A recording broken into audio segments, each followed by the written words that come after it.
Hello, everyone. As Marina said, thank you for sticking around to the very end of the day, or end of the whole conference. My name is Elizabeth Mubarek, and I am the Collections Management Archivist at Brandeis University, which is in Waltham, Massachusetts, just outside of Boston in the United States. So for a bit of context about Brandeis, in addition to our university archives, which reflect many aspects of the university's history, development, and function, our special collections materials include thousands of rare books from the 12th century onward and tens of thousands of linear feet of manuscript collections. Several areas of collecting strength for us include Judaica, the Holocaust, the Spanish Civil War, Jewish feminism, and World War I and II propaganda. Our collections are used by students, faculty, and staff at Brandeis, as well as by scholars and researchers from around the world. As stated in my abstract, I will be presenting on the complexity of provenance and the unique position of power in which archivists find themselves when it comes to provenance administration. My paper argues that all scholarship and contexts surrounding materials, in addition to just the source of the materials, should be documented comprehensively when recording provenance history. Some of the issues surrounding the complexity of provenance were raised for us recently at our institution when we were gifted a large collection of Holocaust and Nazi propaganda materials from a private collector. So throughout my presentation, Marina set me up well for this. I'll be drawing your attention to some thought-provoking questions, since there are many, that archivists might consider when they contemplate the diverse histories of their repositories, archival materials, and objects. Hopefully, considering the answers to some of these questions will help archivists to embrace cultural awareness, social justice, collective memory, and the integrity of the archival record. So, at the first conference of archivists held in New York City in 1909, American historian and archivist Waldo Gifford Leland first introduced some of the arguments which would form the very basis of the American archival profession for years to come. Leland ardently argued that, quote, the respect de fonds or principe de la provenance should be adopted. The archives should be classified according to their origin. They should reflect the processes by which they came into existence, end quote. Archives, with their unique types of materials and uses, required their own distinct system of classification and description, and should be classified predominantly by their origin. A core issue with the implementation of this principle, however, lies in the individual archivist's understanding and interpretation of a record's origins. Initially, it might seem that the concepts of provenance and original order are fairly simplistic. Archivists are bound to maintain records in the manner and order in which they were retained and transferred by the creator. However, the term provenance has grown and changed over the years. Canadian archivist Shelley Sweeney equates it to, quote, a railroad train that picks up and discharges passengers at stations as it rumbles along its circumscribed path through the countryside. The term has both acquired and shed meaning, end quote. During the past few decades, archivists have employed provenance in new and different ways. This includes situations where archivists might be working to repatriate an item, or when they are seeking to reframe an item's history within a different context in order to inspire an alternate meaning. As we work to become more socially and ethically conscious, archivists are increasingly put in a position to repurpose the principle of provenance, rather than simply making records accessible or telling a story through the use of fonts alone. Therefore, the way provenance has been historically used within the field of archival science has shifted dramatically due to the ways in which archivists comprehend the importance of the role that they play when it comes to preserving and interpreting history. So with each change of ownership, an item's provenance can become more muddled. It's at least in part the responsibility of an archivist to untangle the precise historic context of an item, ensuring that its interpretation by the public is accurate and all-encompassing. Provenance should therefore not necessarily equate to most recent legal custody or ownership. Rather, it should reflect on the potentially diverse history of the item. Archivists should recognize that the consideration of its full history will tell an item's true story, and therefore they must consider the original source just as carefully as they consider the donor as the creator. Archivists might inquire of themselves, could looking at only one subset of an item's provenance potentially obscure the other ways in which its meaning can be interpreted or understood? What is more, should archival repositories fail to consider the complex relationship that exists between an item's origin, creator, donor, function, and value, both in terms of research and monetary value, then they must consider an even more concerning question. What does this say about who has power and authority over the stories we tell and the ways in which we tell them? So, during the last few decades of the 20th century, our social awareness has shifted, and it's now become nearly impossible to have the conversation of provenance without also discussing the topics of cultural heritage, repatriation, and archival ethics. We've become more conscious of misappropriations, as well as the principled and legitimate means by which we acquire collections. Quote, until World War II, provenance was a concern most often related to the attribution or authenticity of an object, rather than to the circumstances of its previous owners, and whether ownership could be legally transferred, end quote. However, archivists should now understand that they are called upon to do more than merely identify an item's provenance for the purposes of classification. In more recent years, we've seen visible steps being taken to do so, rectifying existing issues regarding provenance of historic items, both by institutions themselves and through newly instated legislative requirements. There's been more attention and awareness regarding how objects are obtained. Organizations are more likely to publicly share provenance information than they may have been in the past. Somewhat recently, institutions began to sanction provenance research for works in their collection and to investigate whether pieces can be traced back to Nazi-era looting. In one case, the Metropolitan Museum of Art in New York, quote, published online the ownership, history, and images for all European paintings with changed ownership in continental Europe between 1933 and 1945, or whose provenance is unknown during that time, end quote. And they have undertaken a provenance research project to, quote, determine whether any works of art in the museum's collection could have been unlawfully appropriated in the Nazi era and not subsequently restituted to their rightful owners, end quote. So it's in these types of situations that archivists play a key role, as they're essential to uncovering any provenance connections between seemingly unrelated collections or objects. To determine the origins or the original owner of potentially unlawfully appropriated items, quote, it is almost certain that research will require consulting multiple archival collections in multiple repositories, both in public and private institutions, scattered across the United States and Europe, end quote. Archivists, therefore, will need to serve as metaphorical wayfinders of a sort, helping researchers to decode the complex systems of finding aids.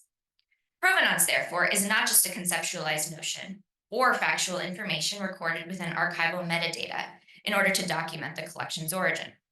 Rather, it can be used to solve underlying mysteries when seeking to determine another, unrelated item's provenance. In this sense, we see that archival collections can concurrently exist as both holders of their own provenance history and a means by which to determine provenance history, thereby strengthening their value as records. If the full provenance for the archival records in our repositories is not properly recorded, then archival holdings are not realizing their full potential for use in determining the origins and histories of other items. This new use of provenance research has led to a wave of questions about how we understand and interact with provenance, as well as a reconsideration of the role of the archival professional in determining and documenting an item's origins. With the new use of provenance has also come a new focus on determining the ethicality of an institution's collections. While this is a righteous goal, it seems that provenance is being used as a means to an end, and this objective gives little consideration to the reason or source of an item's creation, its intended function, or its personal value. So when looking at the stories of archival items or objects, it's important to consider the difference between origin and provenance. Art historian Anne Higgins suggests that we consider an example of two separate lists on a wall label, describing an ivory pendant mask from Benin, displayed in the New York Metropolitan Museum of Art. So the first lists an item's origin and includes information about the time and place when the mask was created, positioning it in historical, geographical, and cultural context. Nigeria, Kingdom of Benin, Edo peoples, 16th century, as well as the materials it was created out of, ivory. However, the provenance information is an entirely separate list, recording the names of the collectors who gifted the item in 1972. Though this example falls within the realm of museum curation, it should nevertheless cause archivists to pause and consider the profound implications of the typographic gap between origin and provenance. Not only that, But, quote, the historical gap between the two lists on the wall label hides a huge leap across time and space, as if many decades never occurred and many miles never existed, end quote. What stories are hidden within this gap? Higgene alludes to the possibility of, quote, dramas of global power dynamics, military conquest, massive movements of wealth from one continent to another, and the tragedies of racism, end quote. The two labels, as Higgene described them, might lead one to believe that provenance information does not and should not include information about the origin or creation of an item. However, should we truly differentiate between origin and provenance so distinctly, effectively ignoring an item's story outside of ownership? Or should we reconsider the ways in which these terms are allocated? Higgene might argue that articulating provenance in such a sparse way shows that, quote, we have not, as a discipline, been ready to confront the challenging ways in which meaning is transformed over time, flowing clearly and smoothly, wrapped, knotted, or tangled, end quote.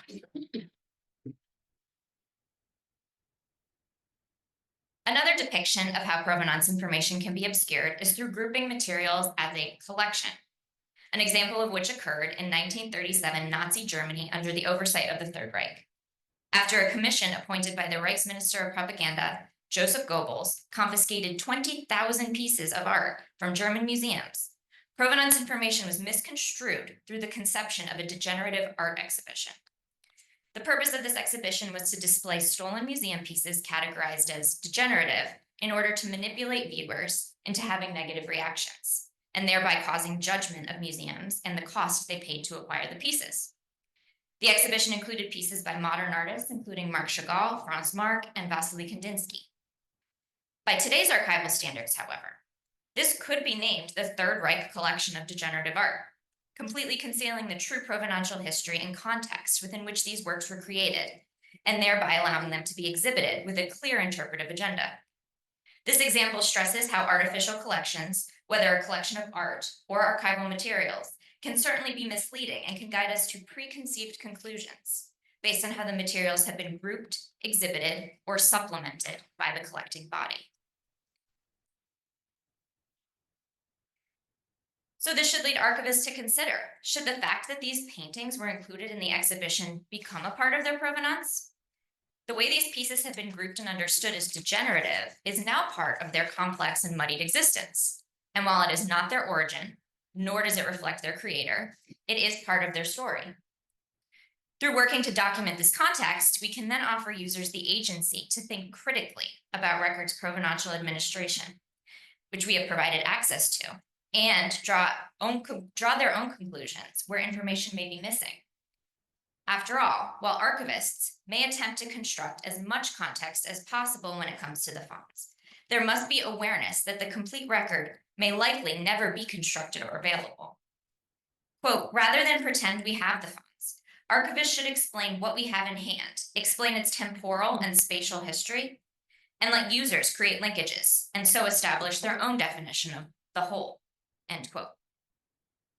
Thus, archivists should be held accountable in regard to arrangement and description of materials, and work diligently to strike a balance between serving the needs of the user and remaining true to the material's provenance.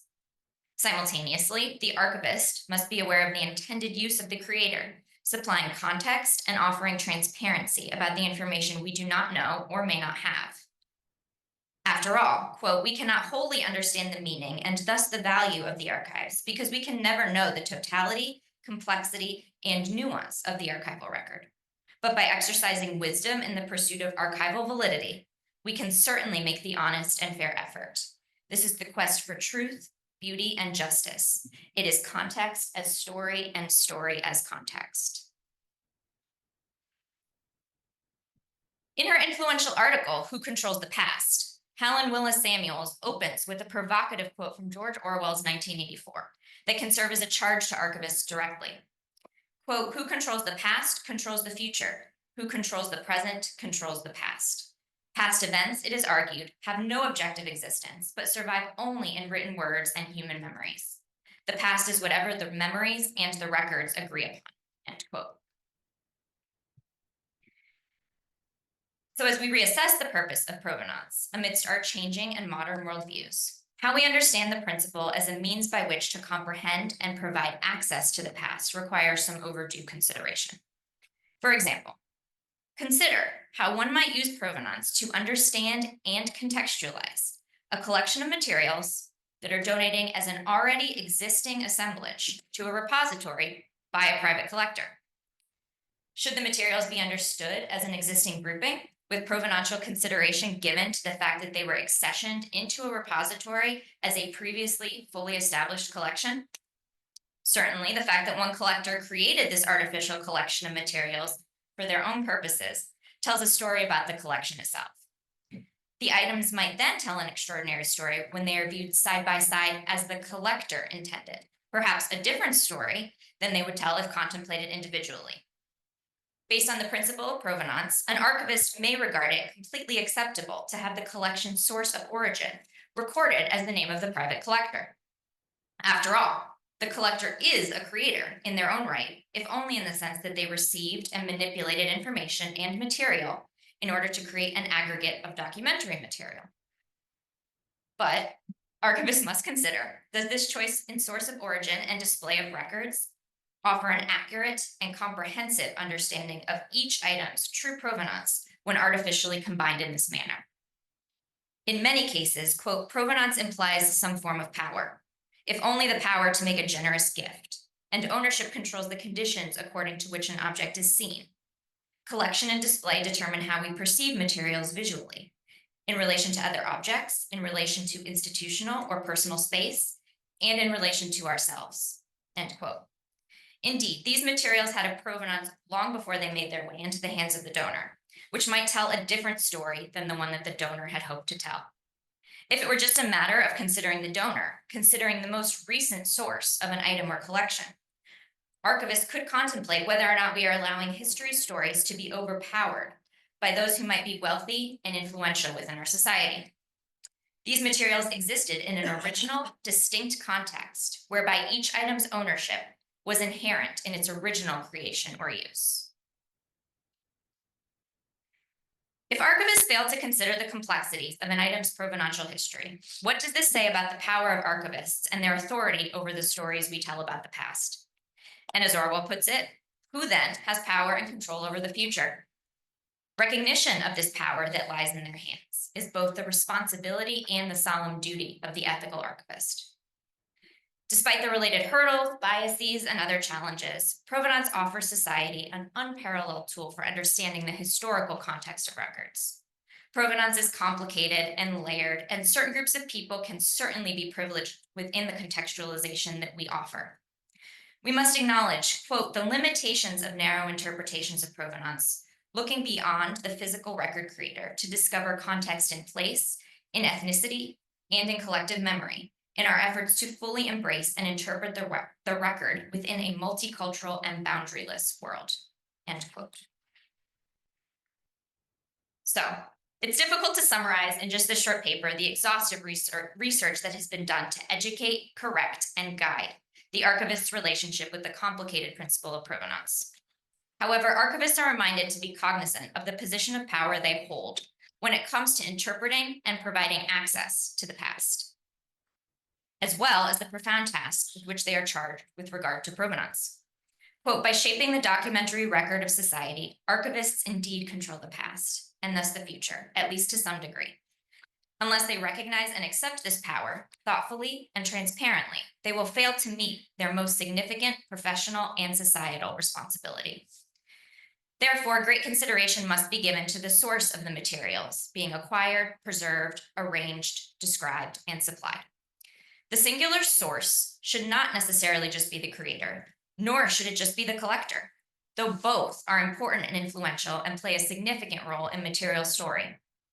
Archivists must rethink provenance, recognizing that the source should perhaps include the totality of an item's existence, from creation to present and in context. The importance of the archivist's role must be understood when it comes to accurately recording and preserving this framework. As Canadian archivist Laura Miller notes, quote, the archivist is an active player in the life of the record. We do not passively acquire records and stick them on shelves. We appraise and call and weed based on our naturally imperfect sense of what is or is not worth keeping over time. We describe and redescribe and index and reindex, and sometimes we are not the last resting place for archives, just a stop along the way, end quote. And even if we are just a stop on the way for archival records, we become a part of their story, a part of their provenance. And while they are with us, we have the power to place materials in context and to shape the stories that they may tell, how they are seen and who they are seen by. And we have an acute obligation to do so responsibly and ethically. Thank you.